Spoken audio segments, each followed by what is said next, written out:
Isabel, me gustaría más que termináramos con esta parte de lo que subyace en términos de estas prácticas discriminatorias, para luego irnos a la parte política que pides, que es de que en esta sustitución de negociadores. No sé qué les parezca a mis colegas. Yo estoy súper de acuerdo. El programa es de ustedes, Raimundo. Mira, yo creo que el tema que comenta Manuel, pues sí, es complicado para los productores nacionales enfrentarse con productores norteamericanos que sí reciben apoyos de parte de su gobierno en términos de recursos para innovación, recursos para capacitación, cosa que en México no sucede. Mientras que en Estados Unidos hay una gran cultura de crecimiento, de comercio, de exportaciones, en México todavía hay personas que ven mal el comercio exterior, las exportaciones, hay una gran ola nacionalista que estamos viendo en México. Ahora bien, ¿qué pasaría si México pierde estos paneles del TEMEC? Bueno, pues Estados Unidos va a imponer aranceles en aquellos productos que afectan únicamente al productor mexicano. Sí, efectivamente van a afectar al consumidor norteamericano, pero duplicar el precio del tequila pues, afecta más al productor mexicano que al consumidor norteamericano, que seguirá teniendo otras opciones. Duplicar el precio de la manzana que México exporta a Estados Unidos tendrá el mismo efecto. Afectará muchísimo más al productor mexicano que al productor norteamericano. Lo mismo va a pasar con la exportación de aguacate, la exportación de naranja y la exportación de camarón. El objetivo del gobierno norteamericano es que el empresario mexicano reaccione y presione a su propio gobierno y le diga, oye, tienes que respetar lo que firmaste. Ese es el objetivo de las sanciones. En cuanto a la inflación que se va a generar en Estados Unidos por lo que México le exporta a Estados Unidos en ciertos rubros, yo creo que no será relevante ni para el consumidor norteamericano ni para la inflación norteamericana, porque van a ser rubros muy, muy específicos, ¿no? Entonces, creo que sí, México está jugando con fuego al pelearse con Estados Unidos, no porque los vayamos a dejar, esto es normal que existan las controversias en el comercio internacional.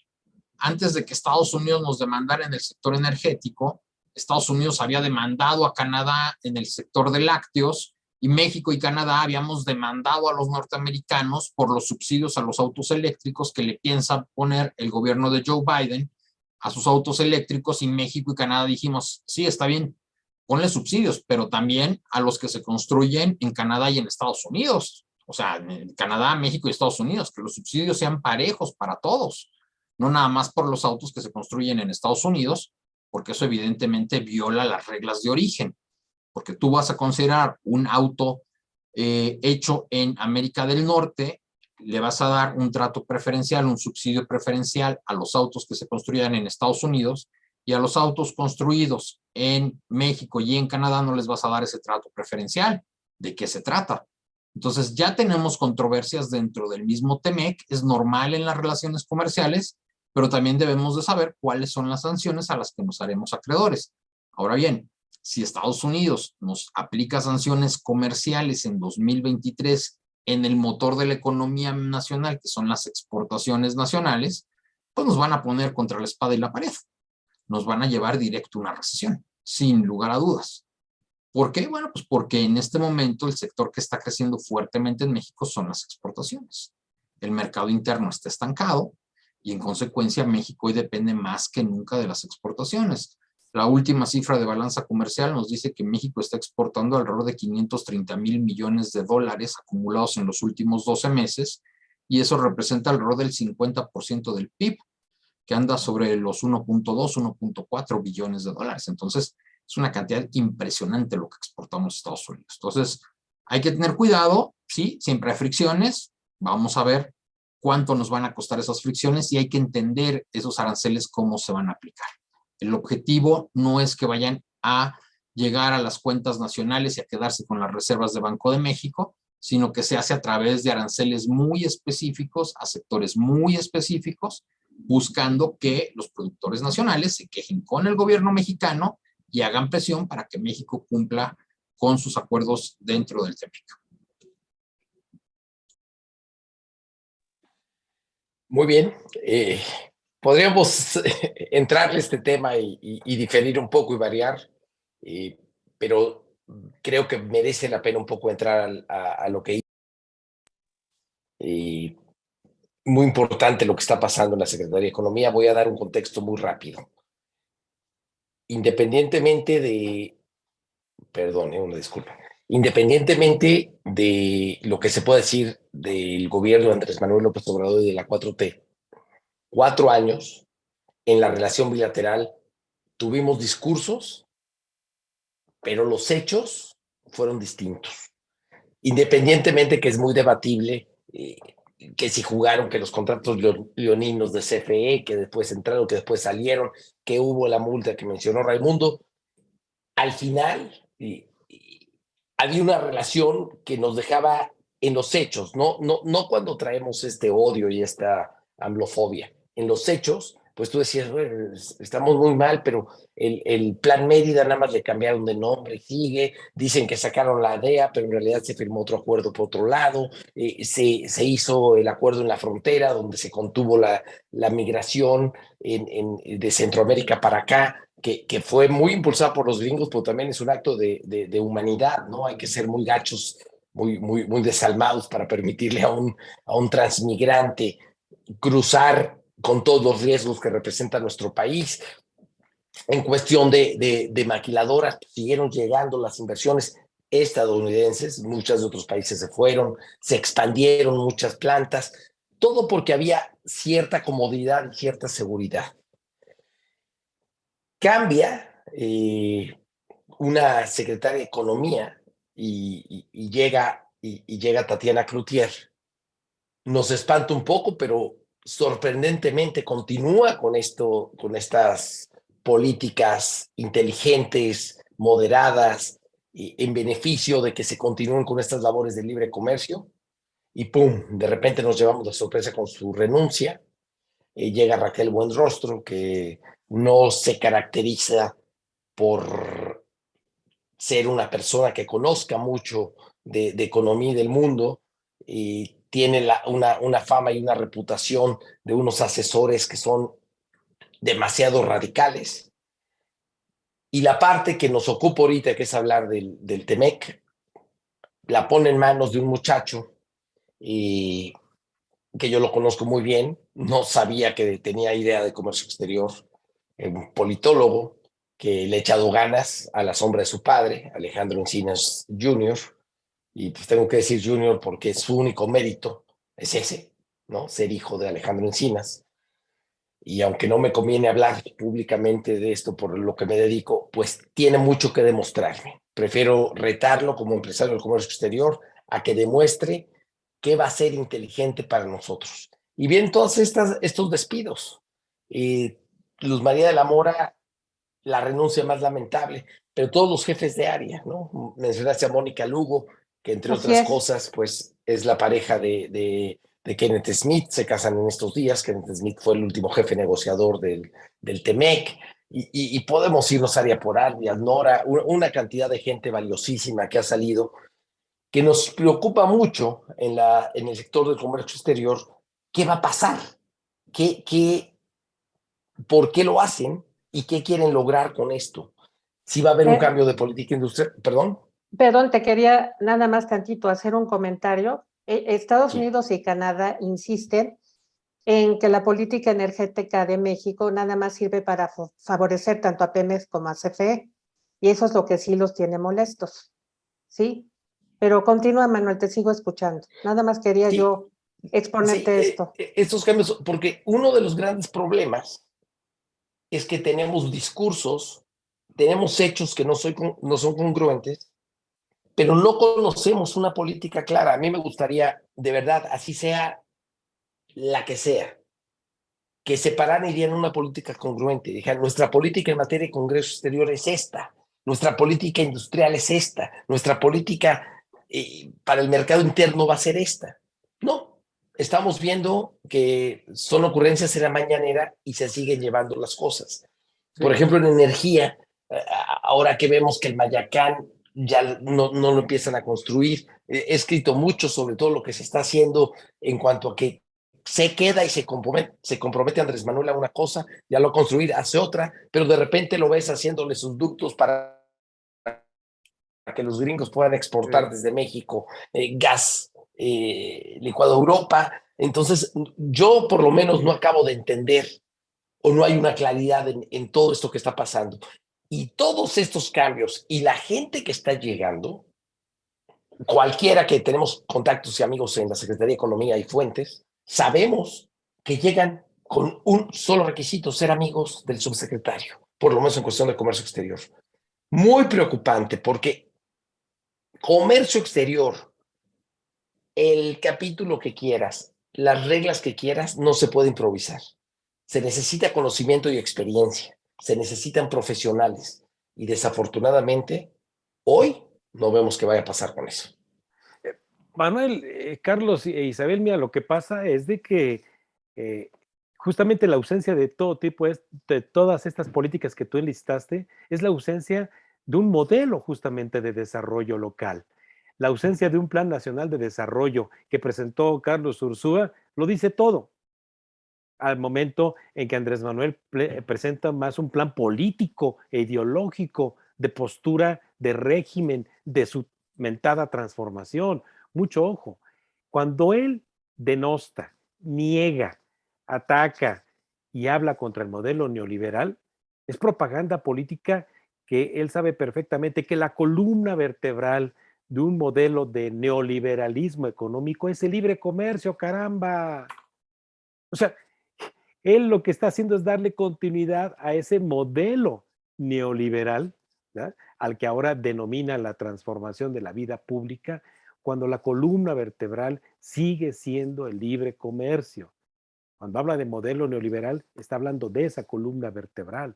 La postura de este régimen de Andrés Manuel y este grupo, sobre todo radicalizado, es anti-libre comercio, es anti eh, capitalista, en pocas palabras. Son marxistas trasnochados desde mi ángulo de análisis. Eso es lo que son. Entonces, ¿qué ocurre hacia el interior de la Secretaría de Economía? Bueno, pues que entonces, al momento de que se hace la lectura por parte de las empresas norteamericanas que están recibiendo un trato desigual, un trato discriminatorio, entonces estos asumen y radicalizan su postura ideológica.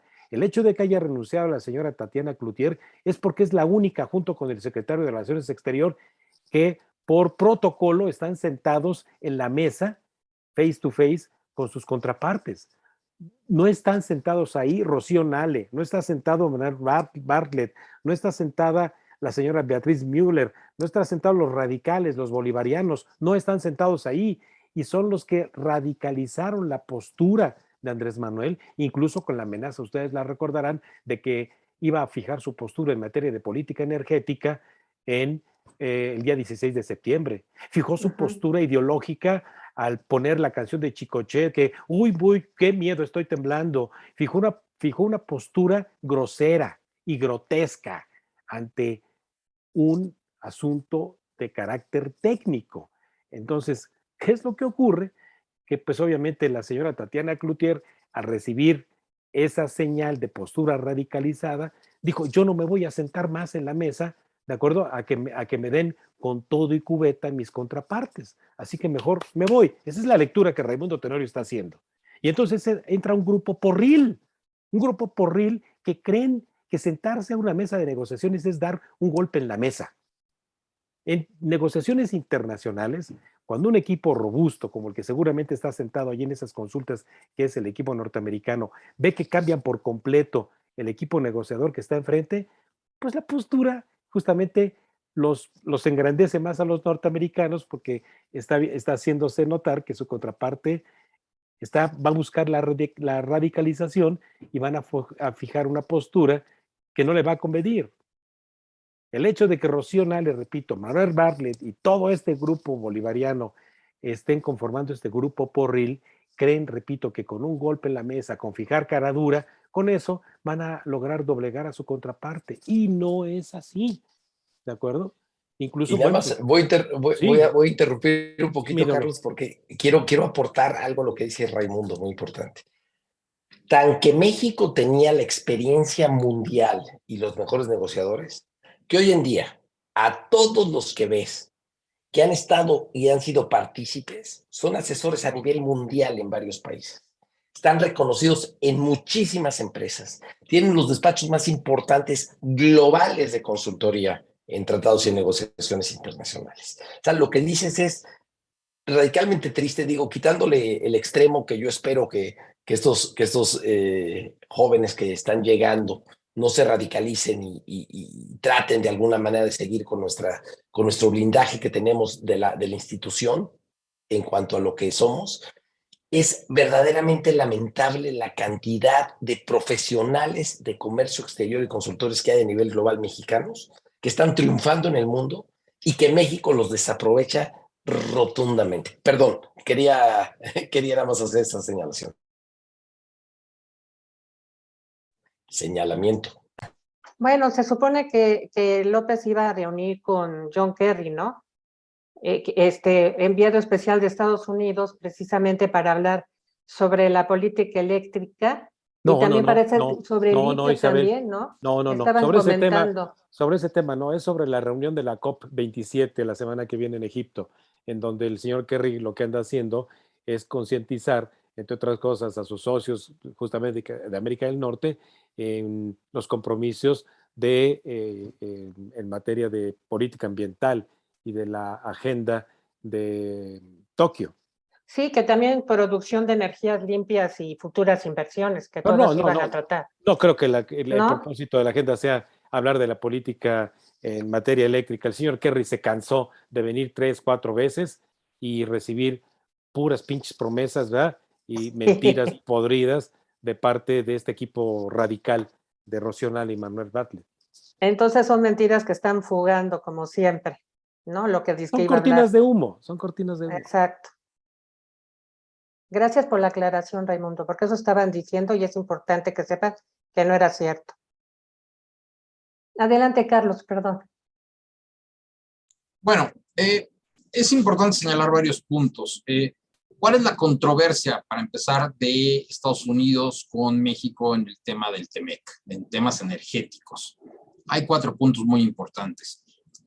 El primero tiene que ver con el despacho de las energías. El TEMEC señala claramente en su capítulo 22 que México le va a dar el mismo trato a Pemex, a CFE y a cualquier empresa privada, ya sea norteamericana o canadiense. En el capítulo 8 es cierto que México es dueño de sus hidrocarburos que están en el subsuelo y tanto Estados Unidos como Canadá reconocen esa potestad del Estado mexicano. Pero eso no está en discusión. Lo que está en discusión es que México no le está dando el mismo trato a Pemex, a CFE y a las empresas norteamericanas y canadienses en temas energéticos.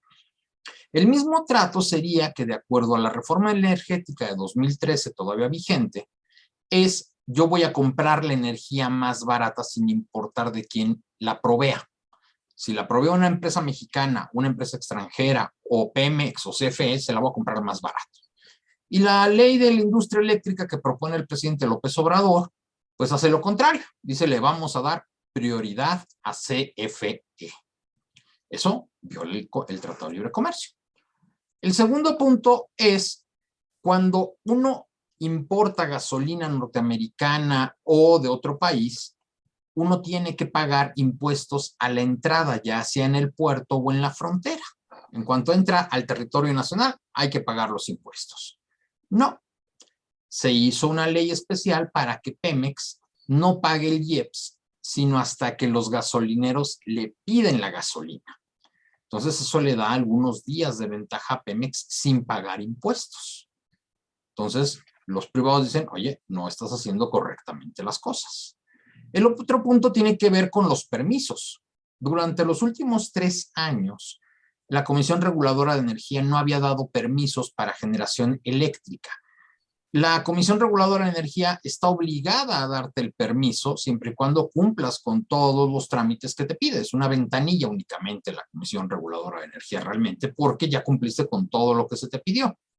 Y en los últimos 3 años, la Comisión Reguladora de Energía no había dado permisos de generación eléctrica, no le dio permisos a varios autoabastos para pasarse al mercado eléctrico mexicano y no dio permisos para nuevas gasolineras y nuevas terminales de abasto remoto, las famosas TAR, que necesitan los importadores de gasolina para tener un mayor suministro, un mayor inventario de gasolinas en México.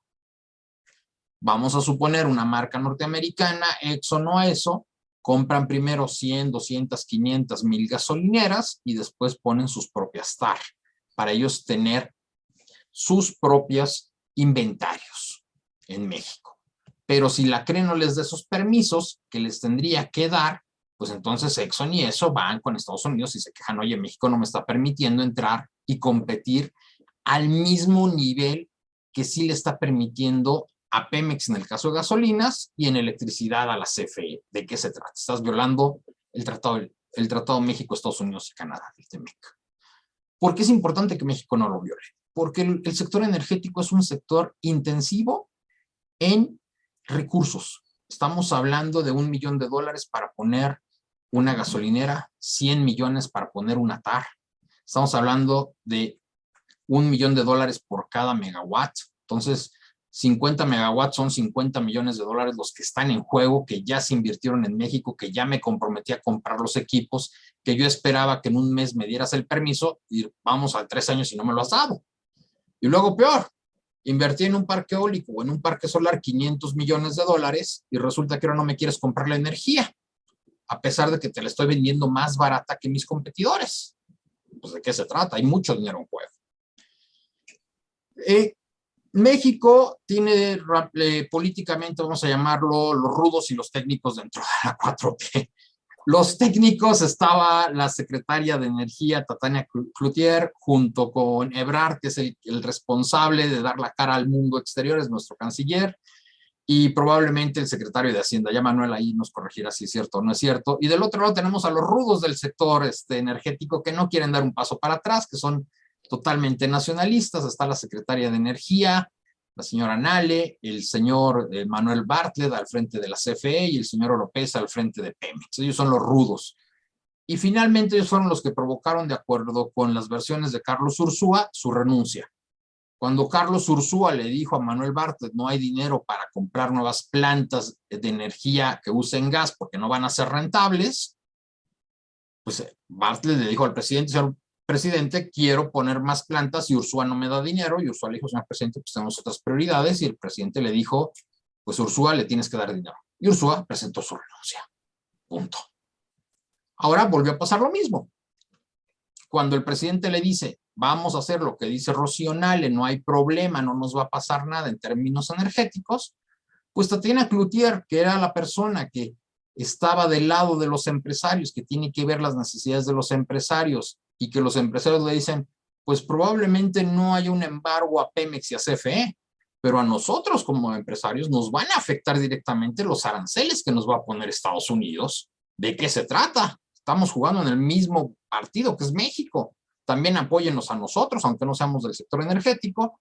Y cuando Tatiana le dijo, señor presidente, tenemos que ceder en lo que nos está pidiendo Estados Unidos porque es a lo que nos comprometimos, es lo que usted firmó.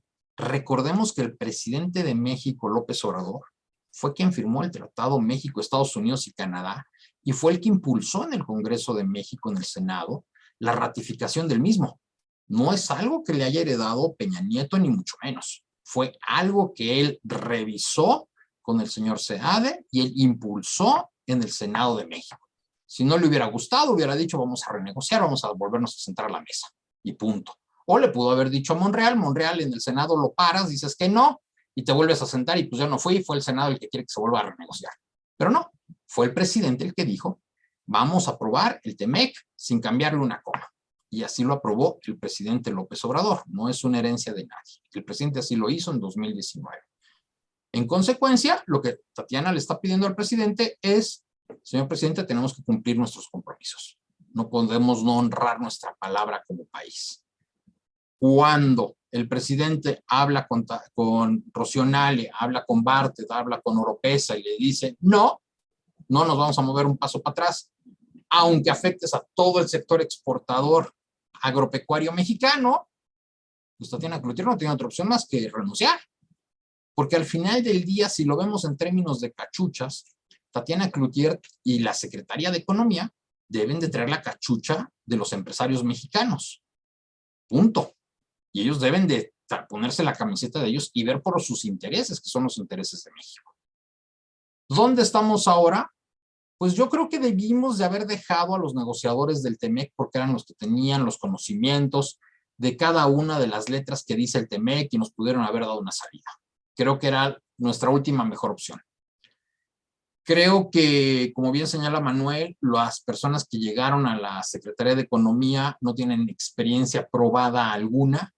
Creo que la curva de aprendizaje va a ser muy dolorosa para México y creo que vamos a ir a una recesión si Estados Unidos nos lleva a los paneles, que muy probablemente así va a ser, y nos impone aranceles de acuerdo a los mismos paneles que le van a permitir imponernos esas sanciones a Estados Unidos. Y lamentablemente creo que el presidente no se va a mover un ápice.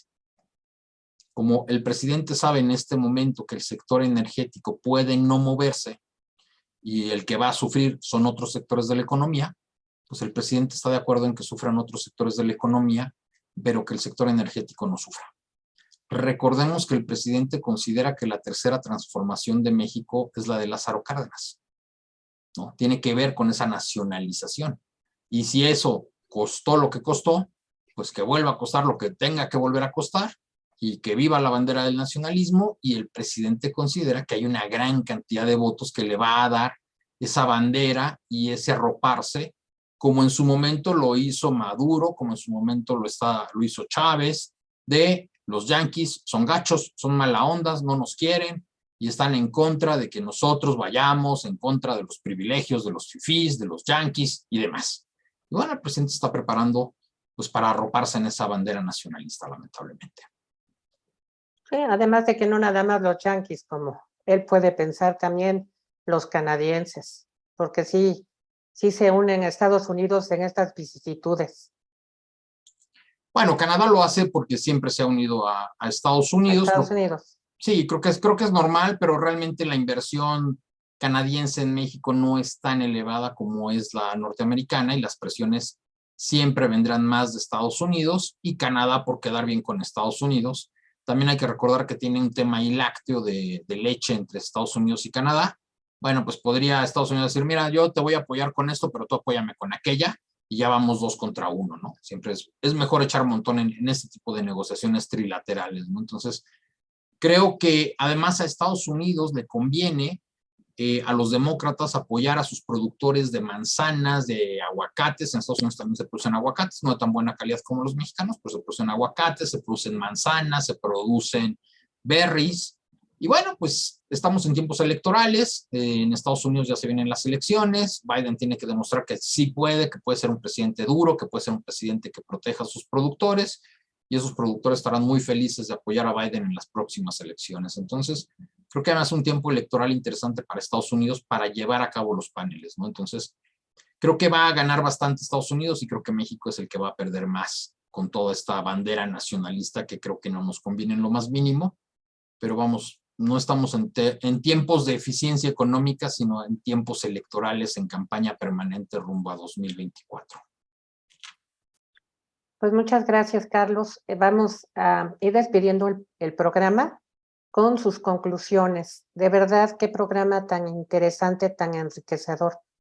Es de veras un privilegio estar con los tres. Yo aprendo mucho. Comenzamos contigo, Manuel, con tus conclusiones finales, por favor. Claro, dijimos muchas cosas muy interesantes después de este privilegio de estar con mis 3 grandes amigos admirados. Y quiero decir también que existe la posibilidad dentro de este espectro que a Estados Unidos le convenga lo que está pasando en materia de comercio exterior y del TEMEC. Quiero decir, tú tenías profesionales y expertos que conocían perfectamente los diferentes sectores industriales. Tú tenías negociadores que no se dejaban. Y hoy en día tienes chavos con experiencia, con ideología, que es fácil relativamente manipularlos y moverlos. Quizá quiero dejar abierta la posibilidad de que Estados Unidos diga, mira, tú puedes decir lo que quieras. Sí estoy de acuerdo con Carlos que quieren abrazar este gobierno la bandera del antiimperialismo. Eso es indiscutible. Es el recurso que les queda de distractor. el nacionalismo y yo anti-yanqui y dar discursos incendiarios, pero por otro lado, pues van a seguir haciendo algo similar, diferente de a lo que pasó en Venezuela, ¿no? Que era muy curioso todo este antiimperialismo, pero por otro lado, las empresas estadounidenses asociadas con el gobierno venezolano seguían exportando, vendiendo y produciendo en Venezuela. Puede ser algo parecido. Aquí el gran problema es que no se sabe qué es lo que realmente quiere este gobierno. Y teniendo negociadores débiles, nuestros sectores de por sí vulnerables, por falta de financiamiento, por falta de inversión en capacitación, como lo señaló Carlos, por falta de impulsos para poder cumplir con las reglas de origen, como lo señaló Raimundo, nos deja, y con esto concluyo, en una incertidumbre muy fuerte al sector. Muy importante tratar de cerrar filas. Es el momento de los empresarios de poder hablar fuerte y claro, acercarnos propositivamente con estas personas y explicarles que esto no es tan fácil. Retomar los cuartos de junto, retomar la participación de las industrias en los distintos sectores, que está prácticamente olvidada. Se han ido por la libre. Y tengamos mucho cuidado en materia energética con el doble juego. Yo veo muy riesgoso, y no por las sanciones económicas o por las sanciones en aranceles, el que verdaderamente impongamos nuestra voluntad violatoria del TEMEC, que efectivamente firmó Andrés Manuel López Obrador. Yo lo veo muy peligroso en el sentido de que haya otro tipo de intervencionismo, y creo que para muestra ya está Guacamaya Leaks de lo que pueden hacer y de todo lo que nos pueden descontrolar si seguimos jugándole al inteligente y no tenemos una política clara, transparente y sobre todo honorable y derecha. Gracias, un placer estar con ustedes. Gracias, Manuel. Adelante, por favor, doctor Raimundo Tenorio. Bueno, pues sin duda que la construcción de acuerdos de libre comercio, acuerdos de protección recíproca a la inversión, están en la gestión de la política pública, en la gestión del gobierno en turno.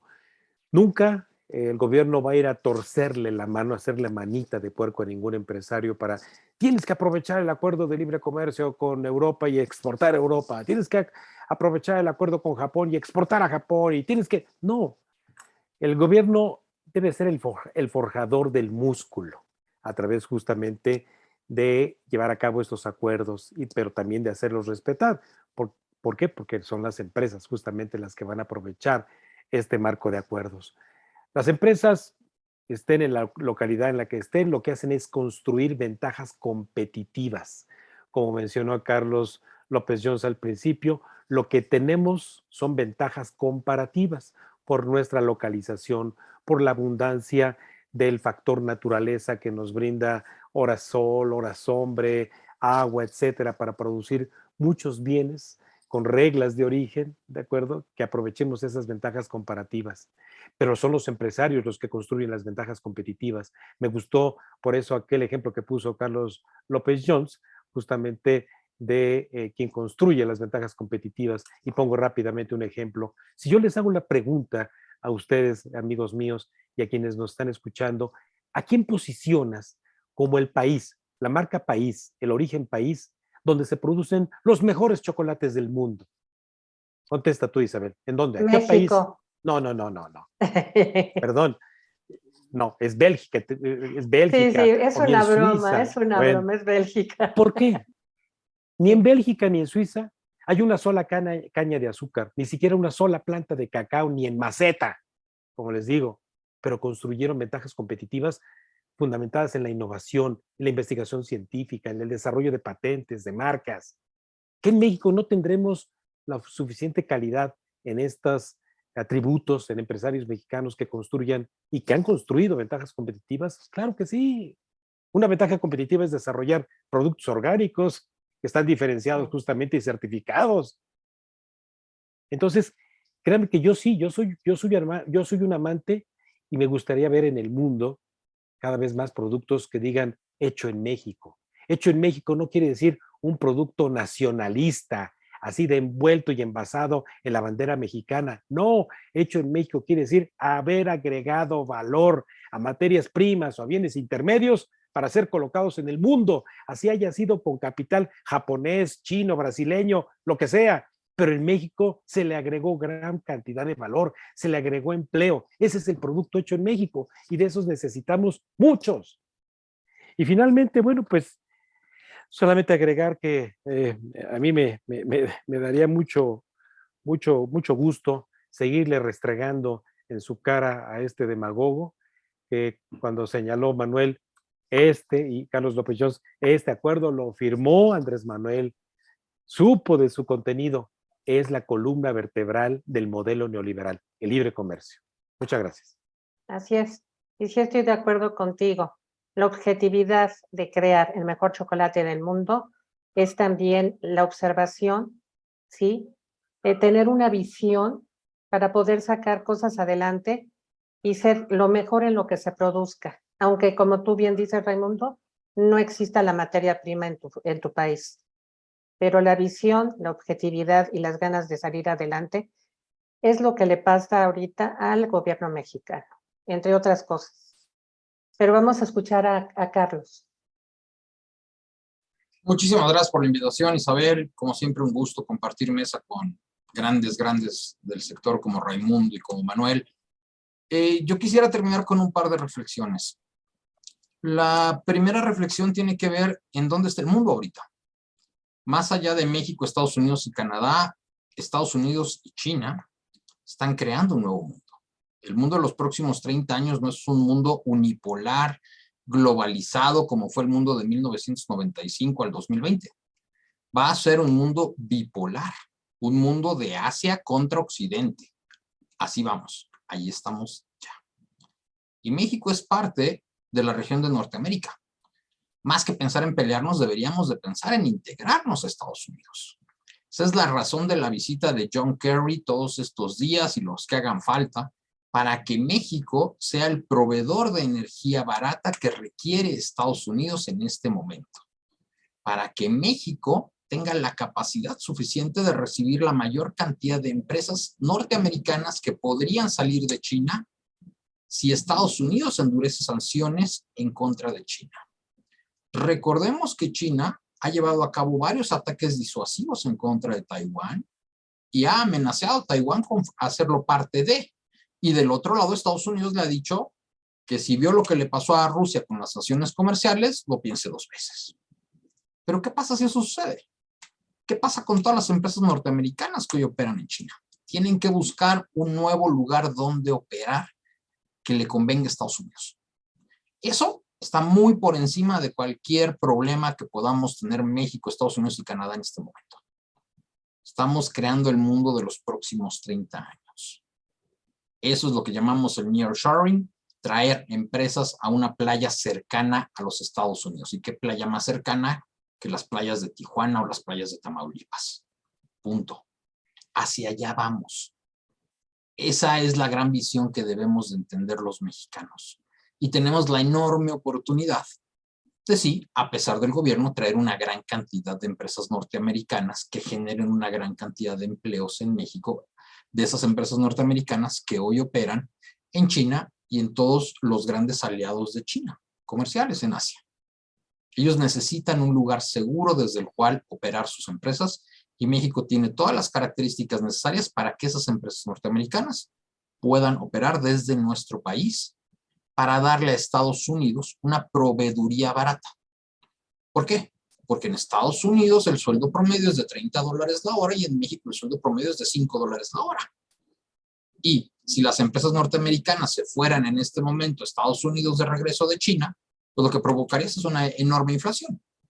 Entonces, Estados Unidos y sus empresas requieren buscar países con mano de obra barata como México, como Guatemala, como Costa Rica, como El Salvador, para tener una proveeduría confiable y barata. México lo puede hacer. Esa es la visión, ese es el mundo que estamos creando en este momento y eso está muy por encima de cualquier problema que podamos tener en temas energéticos. Creo que debemos de ampliar nuestra visión y ver ese mundo, esos próximos 30 años, ver en dónde vamos a estar en 2050. Yo les puedo asegurar, y estoy seguro que comparten esta opinión conmigo, que en 2050, cuando volteemos a ver hacia 2022, nuestros hijos y nuestros nietos nos van a reclamar haber construido una refinería. No van a entender cómo era posible que en 2022 estuviéramos quemando carbón y gas a lo loco para producir nuestra electricidad, para contaminar su mundo. Eso es lo que no podemos hacer. Tenemos que preparar a México para ser neutral en emisiones de carbono. México puede ser una gran potencia energética. Podemos utilizar el sol, el aire que nos sobra. El hidrógeno verde lo podemos producir de manera muy competitiva. A eso viene John Kerry a México, a convencer al presidente López Obrador de que tenemos una gran oportunidad de salir adelante y que tenemos que crear un mundo regional. Más regionalización, menos globalización es lo que nos espera en los próximos 30 años. Muchísimas gracias a todos.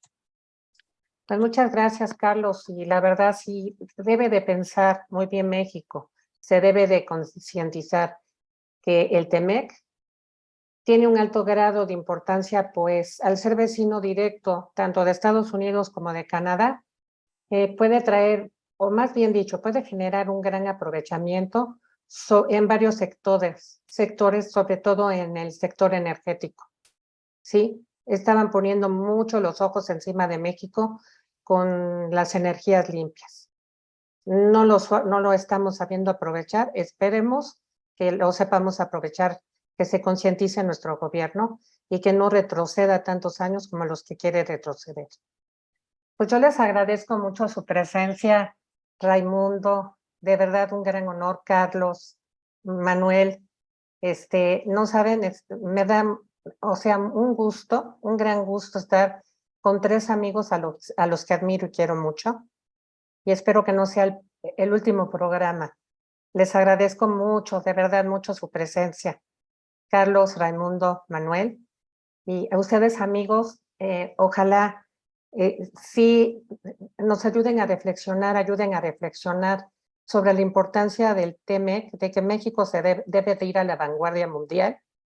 Y pues les agradezco mucho de nuevo la presencia, gracias a nuestro auditorio. Por favor, si les gustó el programa, pues no se les olvide ponernos un like.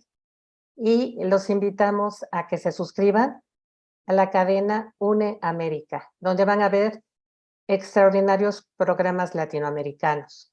Muchas gracias. Un saludo a nuestro coordinador general, el licenciado Juan Chaín.